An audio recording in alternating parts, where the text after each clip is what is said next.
بسم اللہ الرحمن الرحیم نحمده ونصلی ونسلم علی خاتم الانبیاء والمرسلین وعلی آلہ وصحبہ واہل بیتہ اجمعین اما بعد فاعوذ باللہ من الشیطان الرجیم بسم اللہ الرحمن الرحیم یسألونک عن الشہر الحرام قتال فیہ صدق اللہ العظیم و صدق رسولہ النبی الکریم الامین ونحن علی ذالک لمن الشاہدین والشاکرین والحمد للہ رب العالمین ان اللہ وملائکتہ یصلون علی النبی یا ایہا الذین آمنوا صلوا علیہ وسلموا تسلیما صلی اللہ علی النبی الامی وآلہ صلی اللہ علیہ وسلم صلاۃ و سلاما علیک یا رسول اللہ وعلی آلک و اصحابک یا حبیب اللہ الصلاۃ والسلام علیک یا خاتم النبیین وعلی آلک و اصحابک واہل بیتک یا حبیب رب العالمین۔ حمد باری تعالیٰ اور دربار رسالت مآب علیہ افضل الصلوات و اکمل التسلیمات میں ہدیہ درود و سلام عرض کرنے کے بعد گرامی مرتبت حضرات سامعین کرام بحمد اللہ تعالی آج 23 رجب المرجب 1440 ہجری مطابق 24 جنوری 2025 نصفی جمعہ کا روز روشن ہے۔ پارہ نمبر 2 رکوع نمبر 11 اور سورۃ البقرہ کا رکوع نمبر 27 آیات کریمہ نمبر 217 تا 221 کا ترجمہ اور مختصر تفسیر بیان کی جائے گی۔ گزشتہ سے پیوستہ قتال اور پھر مسجد حرام میں قتال جہاد کا پہلے حکم بیان ہوا، پھر شراب اور جوئے کی حرمت کا بیان ہوا اور پھر ایمان والوں کے لیے مشرکات سے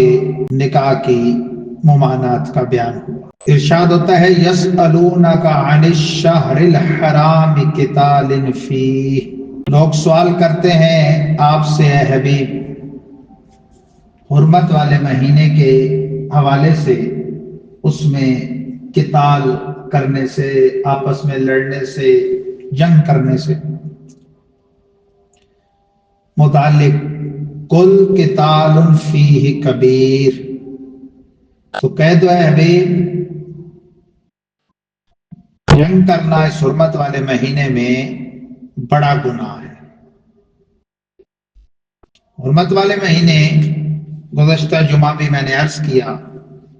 یہ 3 تو لگاتار ہیں، 11واں 12واں اور پھر پہلا ذوالقعدۃ الحرام، ذوالحجۃ الحرام اور محرم الحرام،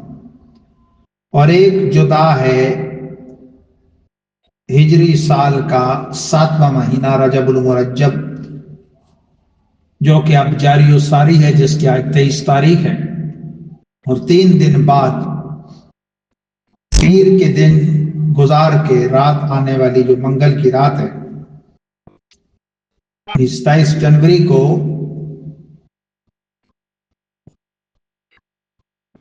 تو رات پھر چونکہ 27ویں رجب المرجب کی شروع ہو جائے گی، تو شب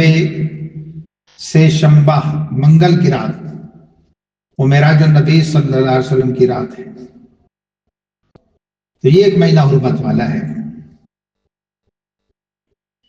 تو اس سے جو پچھلا مہینہ ہے اس کی 30 تاریخ سمجھی صحابہ کرام نے ایک مرتبہ، اور حقیقت میں وہ یکم رجب المرجب تھی، چاند ہو گیا تھا 29 کا، تو اس پر اعتراض ہوا تھا، بڑا شور ڈھنڈورا مچایا تھا کفار ناہنجار نے، جبکہ حقیقی طور پر یہ ہے کہ مسلمان وہ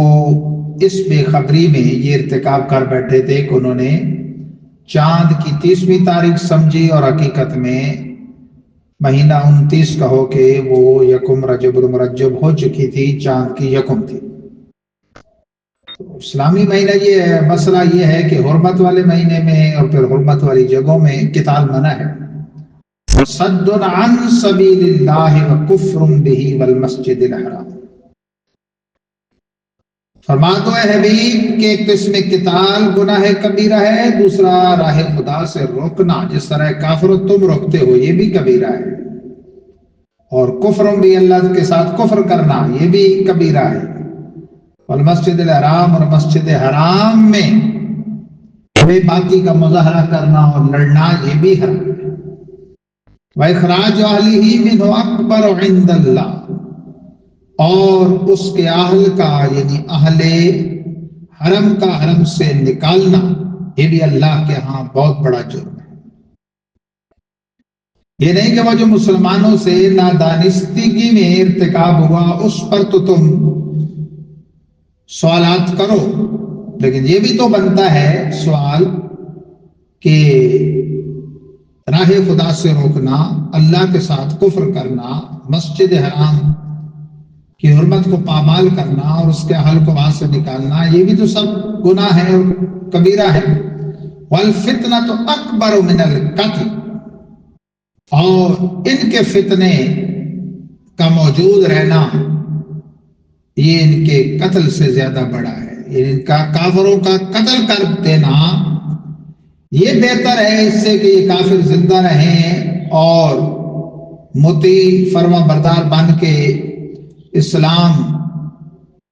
کی رسی اپنے گلے میں بھی نہ ڈالیں اور فتنے کرتے رہیں۔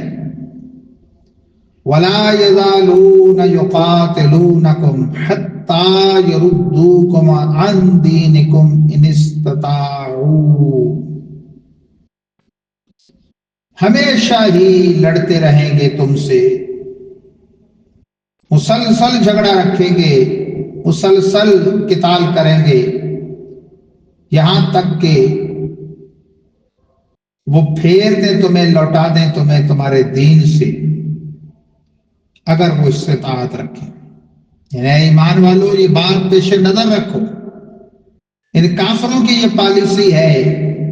کہ یہ صبح قیامت تک جب جب انہیں موقع ملے گا تم سے لڑیں گے، جنگیں کریں گے اور کوشش کریں گے کہ تمہیں تمہارے دین سے پھیر دیں۔ آج آپ دیکھ رہے ہیں غزہ میں اسرائیل کے یہود بے بہبود نے فلسطین کے کمزور مسلمانوں کے ساتھ کیا ظلم و ستم کیا اور کیا قیامت صغریٰ بپا کی۔ یہ تو ان کا ایمانی اور دینی جذبہ اور استقامت تھی کہ وہ ہمتوں کے کوہ ہمالیہ وہ ڈٹ گئے اور بالآخر کفار تھک ہار کر ان کو یہ جنگ روکنی پڑی۔ وَمَن يَرْتَدِدْ مِنْكُمْ عَنْ دِينِهِ فَيَمُتْ وَهُوَ كَافِرٌ فَأُولَئِكَ حَبِطَتْ أَعْمَالُهُمْ فِي الدُّنْيَا وَالْآخِرَةِ، اور جو ارتداد کرے تم میں سے پھر جائے، اور جو پھر جائے تم میں سے اپنے دین سے اور مر جائے اس حال میں کہ وہ کافر ہو، تو یہی لوگ ہیں کہ برباد ہو گئے ان کے اعمال دنیا اور آخرت، ان کا کیا دھرا کارت چلا گیا۔ ایسے ہی ایمان والے کہ جنہوں نے ایمان سے انحراف کر لیا اور کفر کو اختیار کر لیا، مرتد مرے دنیا اور آخرت میں کھٹا کر۔ یاد رکھیں ایک عام کافر ہے، ایک اسلام سے پھر کر کافر بننے والا مرتد ہے۔ مرتد کپنے جیسی ہم عقیدہ مرتدہ سے بھی نکاح نہیں ہوتا، وہ زنا خالص ہے، اور دنیا اور عقبہ میں وہ خسارے اور ٹوٹے میں اسے امن نہیں۔ مرد ہے تو اسے پھر اس پر اسلام پیش کیا جائے، قبول کر لے تو فابیہ وغیرہ قتل کر دیا جائے، 3 دن قید میں رکھ کے اسلام پیش کیا جائے، قبول کر لے فابیہ وغیرہ حاکم یا اس کا قائم کردہ قاضی اسے قتل کر دے، اور عورت ہے تو جب تک دوبارہ اسلام کی طرف لوٹ نہ آئے اسے قید رکھا جائے، ان کے لیے کوئی ریئلٹی نہیں۔ ہم فیہا خالدون واولئک اصحاب النار، یہ آگ والے ہیں، ہم فیہا خالدون، اس میں ہمیشہ رہنے والے ہیں، کیونکہ اسلام چھوڑ کر کفر اختیار کیا، سب اعمال برباد ہو گئے، کارت چلے گئے۔ ان الذین آمنوا والذین ہاجروا وجاہدوا فی سبیل اللہ، بے شک وہ لوگ جو ایمان لائے اور جنہوں نے ہجرت کی اور جہاد کیا اللہ کی راہ میں، ایمان بھی لائے اللہ کی رضا کے لیے، اس علاقے کو چھوڑا جہاں ان کے لیے شاعر اسلام پر عمل ممکن نہ رہا، محض خدا کی رضا کے لیے گھر بار چھوڑ کر ہجرت کی اور نئی جگہ جا کے بسیرا کیا، وجاہدوا فی سبیل اللہ، اور محض اللہ کی رضا کے لیے اس کے کلمے کو سر بلند کرنے کے لیے وہ اللہ کے دشمنوں سے لڑے، جہاد کیا، اولئک یرجون رحمت اللہ، ادھر فرمایا تھا اولئک اصحاب النار، وہ جو ایمان چھوڑ کے کفر جنہوں نے اختیار کیا، مال برباد کیے اور آگ والے ہیں۔ یہاں فرمایا جو ایمان لائے، اللہ کے لیے ہجرت کی، اللہ کے لیے جہاد کیا، اولئک یرجون رحمت اللہ، یہ ہیں اللہ کی رحمت کے امیدوار، یہ لوگ ہیں جو خدا کی رحمت کی لو لگائے ہوئے ہیں۔ واللہ غفور الرحیم، اور اللہ بخشنہار مہربان ہے۔ ایمان والوں اور کافروں کا واضح فرق ان آیات بینات نے بتا دیا۔ اللہ کے لیے ایمان لا کر ہجرت اختیار کر کے اللہ کے کلمے کی سربلندی کے لیے جہاد میں مشغول رہنے والوں کی شان خدائے بزرگ و برتر نے واضح فرما دی۔ اب لڑنا بھیڑنا اور شراب نوشی اور جوا یہ اس زمانے کے لوگوں کا یوں کہنے کے دستور تھا، عادت تھی، اور اس میں مرچے بسے ہوئے تھے۔ تو ان آیات بینات کے متصل بعد اس کا بیان ہوتا ہے۔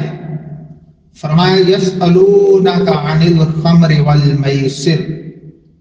سوال کرتے ہیں لوگ اے حبیب آپ سے شراب اور جوئے کے بارے میں۔ قل فیہما اثم کبیر ومنافع للناس، تم فرماؤ اے حبیب ان دونوں میں گناہ بڑا ہے اور کچھ نفع ہیں لوگوں کے، وَإِثْمُهُمَا أَكْبَرُ مِن نَفْعِهِمَا، اور ان دونوں کا گناہ زیادہ بڑا ہے ان دونوں کے نفع سے۔ وَيَسْأَلُونَكَ مَاذَا يُنْفِقُونَ، اور سوال کرتے ہیں حبیب آپ سے کہ کیا چیز وہ خرچ کریں۔ قُلِ الْعَفْوَ، تو کہہ دے حبیب اپنی ضرورت سے بچا ہو۔ تو یہ خمر و میسر، خمر انگور کے نچوڑے ہوئے رس کو، کچے رس کو جو پڑا پڑا جھاگ چھوڑ جائے اور پھر اسے اور تپایا اور پکایا جائے، گل سڑ جائے، سڑیل بودار وہ مشروب جسے پی کر پینے والا بہک جائے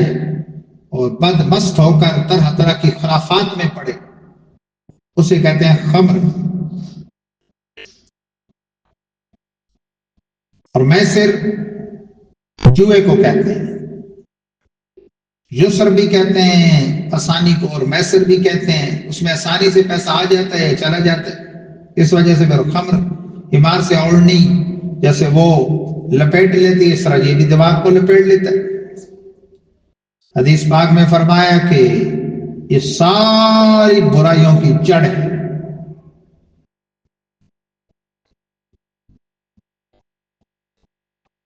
یہ شراب ہے، خمر، یہ ساری برائیوں کی جڑ ہے۔ آدمی اس کو پیتا ہے تو وہ ماورا ہو جاتا ہے عقل سے، اول پھول بکتا ہے اور جو منہ میں آتا ہے وہ کہتا ہے، کفر تک بک دیتا ہے۔ ابتدا میں جب اس کی ممانعت نہ تھی تو ایک موقع پر اجتماعی نماز میں مشہور سورۃ الکافرون میں لا اعبد ما تعبدون کو اعبد ما تعبدون پڑھ دیا گیا، جو بالکل صریح شرکیہ کلمہ ہے کہ لا اعبد ما تعبدون کا معنی ہے میں اس کو نہیں پوچھتا جس کو اے مشرکو تم پوچھتے ہو، یعنی تمہارے بتوں کو۔ لا ہٹائیں تو بنتا ہے اعبد ما تعبدون، میں پوچھتا ہوں ان کو جن کو تم پوچھتے ہو۔ تو اس کی شدت سے ممانعت ہے، اور جب اس کی ابتداءً شدت سے ممانعت کی گئی تو مدینہ منورہ کی گلیوں میں اس طرح بہائی گئی کہ گویا لگتا تھا سیلاب آ گیا۔ وہ برتن جن میں وہ استعمال کرتے تھے وہ بھی چھوڑ دیے اصحاب رسول نے کہ تاکہ اس کی طرف ذہن بھی نہ جائے۔ حضرت امیر المومنین مولا علی مرتضیٰ کرم اللہ تعالی وجہہ الاسرا ارشاد فرماتے ہیں کہ ایک قطرہ کہیں گرے اور پورا دریا وہاں سے بہہ جائے، دو قول ملتے، ایک قول ہے کہ پھر وہاں منارہ قائم ہو تو میں اس پر مؤذن کو ندا نہ دینے دوں، اور دوسرا قول ہے کہ وہاں سے گھاس اگے تو میں اپنے گھوڑے کو بھی وہ نہ کھانے دوں۔ اعلیٰ حضرت کے والد گرامی رئیس المتکلمین حضرت مولانا مفتی نقی علی خان فرماتے ہیں کہ اے عزیز، شراب ہم شکل سراب ہے، انہیں لکھنے میں یہ دو لفظ ایک جیسے ہیں۔ سراب کا معنی ہوتا ہے دھوکہ، وہ دور سے دھوپ چمکتی ہے، روڈ پہ تو ایسا لگتا ہے پانی ہے قریب جو تو وہ تو دھوپ کا عکس ہوتا ہے، پھر ایسا لگتا ہے تو وہ دھوکہ ہوتا ہے، تو اسے کہتے ہیں سراب۔ تو اے عزیز، شراب ہم شکل سراب ہے، اور اس کے تین نقطے، یعنی جو سراب میں نہیں تھے شراب میں ہیں، یہ تین نقطے، اس کے تین نقطے تین دھوکوں کی طرف اشارے، تین دہشتوں، ہلاکتوں اور تباہیوں کی طرف اشارے۔ اول دنیا کی تباہی، ثانی برزخ کی تباہی، اور ثالث حشر کی، محشر کی تباہی۔ تو اللہ تعالیٰ اس فتنے سے امت کے جوانوں کو بچائے۔ اور دوسرا فرمایا میں سے جوا، اس کو عربی میں قمار بھی کہتے ہیں، قمار کمر سے ماخوذ ہے، کمر چاند کو کہتے ہیں کہ اس میں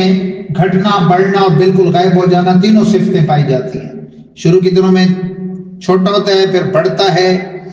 پھر گھٹتا چلا جاتا ہے، اور پھر آخر میں بالکل غائب ہو جاتا ہے۔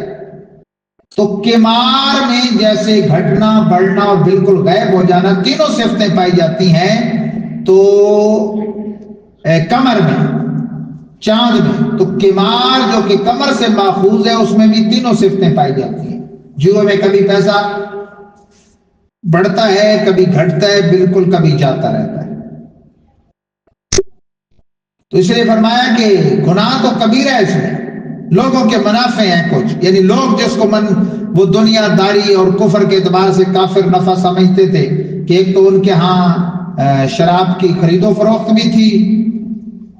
جو کفار کرتے تھے، مسلمان تو جائز نہیں ہے مسلمانوں کے اس کی خرید و فروخت، تو وہ اس کو دنیاوی تجارت بناتے تھے۔ دوسرا وہ سمجھتے تھے کہ جناب اس سے طاقت آ جاتی ہے، اور جوئے میں وہ نفع سمجھتے تھے کہ پیسہ آ جاتا ہے، لیکن حقیقت میں اس میں دنیا اور آخرت دونوں کا خسارہ ہی خسارہ۔ پھر فرمایا یسألونک ماذا ينفقون، حبیب آپ سے پوچھتے ہیں کہ راہ خدا میں خرچ کیا کریں۔ فرمایا اپنی ضرورت سے بچاؤ، یہ نہیں کہ سارا اٹھا کے دے دو تو پھر اپنے بال بچوں کے لیے لوگوں سے مانگتے پھرو، نہیں۔ کذالک یبین اللہ لکم الآیات لعلکم تتفکرون فی الدنیا والآخرہ، اسی طرح اللہ تعالیٰ بیان فرماتا ہے تمہارے لیے اپنی نشانیاں تاکہ تم غور و فکر کرو دنیا اور آخرت، کھول کھول کے۔ وَيَسْأَلُونَكَ عَنِ الْيَتَامَى، اور حبیب آپ سے پوچھتے ہیں یتیموں کے متعلق سوال۔ قُلْ إِصْلَاحٌ لَهُمْ خَيْرٌ، تو کہہ دو حبیب اصلاح کرنا ان کے لیے بہتر ہے۔ وَإِن تُخَالِطُوهُمْ فَإِخْوَانُكُمْ، تو بس اگر انہیں آپس میں اپنے ساتھ ملا لو تو تمہارے مسلمان بھائی ہیں، یعنی کسی کے کوئی یتیم رشتہ دار رہ گئے، بھائی کے بچے رہ گئے، ہمشیرہ کے رہ گئے، کسی کے رہ گئے، وَاللَّهُ يَعْلَمُ الْمُفْسِدَ مِنَ الْمُصْلِحِ، اللہ خوب جانتا ہے مفسد کو مصلح سے۔ نیک بندہ ہے کہ ان کے مال کو امانت کے طور پہ اپنے مال کے ساتھ ملا لیتا ہے کہ جب اس عمر میں ہو جائیں گے سنبھال سکیں گے تو ان کے حوالے کر دوں گا، اس کا بھی اللہ کو پتہ ہے وہ تو مصلح ہے، اور ایک مفسد ہے کہ وہ قبضے کے لیے یتیموں کو اپنے اس میں لے لیتا ہے، میں جی ان کی کفالت کروں گا اور اصل ان کا بال دبانا چاہتا ہے۔ وَلَوْ شَاءَ اللَّهُ لَعَنَتَكُمْ، اور اگر اللہ چاہے إِنَّ اللَّهَ عَزِيزٌ حَكِيمٌ، بے شک اللہ غالب حکمت والا ہے۔ آگے ایک مسئلہ ہے نکاح کا، فرمایا وَلَا تَنْكِحُوا الْمُشْرِكَاتِ حَتَّى يُؤْمِنَّ، اے ایمان والو مشرک عورتوں سے نکاح نہ کرو یہاں تک کہ وہ ایمان لائیں۔ وَلَأَمَةٌ مُؤْمِنَةٌ خَيْرٌ مِّن مُشْرِكَةٍ وَلَوْ أَعْجَبَتْكُمْ، مومنہ لونڈی بہتر ہے مشرکہ آزاد عورت سے اگرچہ وہ تمہیں اچھی لگے۔ وَلَا تُنْكِحُوا الْمُشْرِكِينَ حَتَّى يُؤْمِنُوا، اور مت نکاح کرو تم اے مسلمان عورتوں مشرک مردوں سے یہاں تک کہ وہ ایمان لائیں۔ وَالْعَبْدُ مُؤْمِنٌ خَيْرٌ مِّن مُشْرِكٍ وَلَوْ أَعْجَبَكُمْ، اور البتہ مومن آزاد غلام بہتر ہے آزاد مشرک سے اگرچہ وہ ویسے بھلا لگے تمہیں۔ اولئک یدعون الی النار، یہ مشرک تو وہ ہیں جو تمہیں آگ کی طرف دعوت دیتے ہیں۔ واللہ یدعو الی الجنۃ والمغفرۃ باذنہ، اور اللہ وہ ہے کہ جنت اور اپنی مغفرت کی طرف تمہیں بلاتا ہے اپنے اذن سے۔ وَيُبَيِّنُ آیاتہ للناس لعلہم یتذکرون، اور اللہ تعالیٰ اپنی آیتوں کو بیان کرتا ہے لوگوں کے لیے تاکہ وہ نصیحت پکڑیں۔ پروردگار عالم جل جلالہ ہم سب کو آیات قرآنیہ میں غور و فکر کرنے اور احکام شرع سمجھنے، عمل کر کے دوسروں تک پہنچانے کی توفیق عطا فرمائے۔ رب کی رحمت سے سورہ بقرہ کا رکوع نمبر 27 مکمل ہوا۔ اللہ تعالیٰ اس پہ معمول آگے جاری و ساری رکھنے کی توفیق عطا فرمائے۔ وآخر دعوانا الحمد للہ رب العالمین۔